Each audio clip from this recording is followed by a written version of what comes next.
firm. Did you ask your students in class that day to raise their hands if they knew of a woman who had taken maternity benefits from a company and then left the company after having a baby? No, Senator, and I'd be delighted to actually clear this up. Please.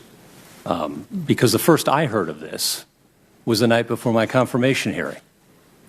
I've been teaching legal ethics at the University of Colorado for 7 or 8 years. It's been a great honor and pleasure. I teach from a standard textbook that every professor, well, I don't know if every professor, a number of professors at CU and elsewhere use. It's an excellent textbook, Professors Lerman and Schrag. One of the chapters in the book confronts lawyers with some harsh realities that they're about to face when they enter the practice of law. As you know, and I know, we have an unhappy and unhealthy profession in a lot of ways. Lawyers commit suicide at rates far higher than the population. Alcoholism, divorce, depression are also at extremely high rates. Young lawyers also face the problem of having enormous debts when they leave law school. And that's a huge inhibition for them to be able to do public service, like you and I are so privileged to be able to do. We talk about those things.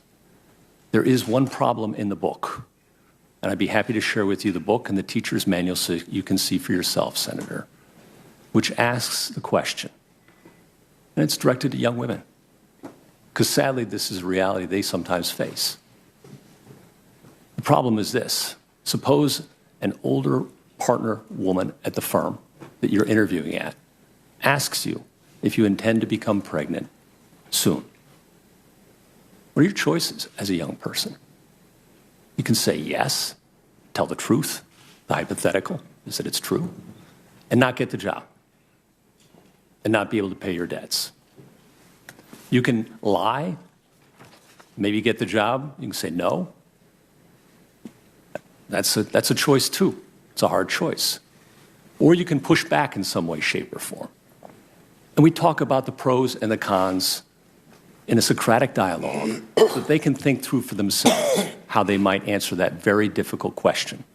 And Senator, I do ask for a show of hands, not about the question you asked, but about the following question. And I ask it of everybody. How many of you have had questions like this asked of you in the employment environment?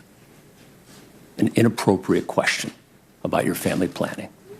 And I am shocked every year, Senator, how many young women raise their hand.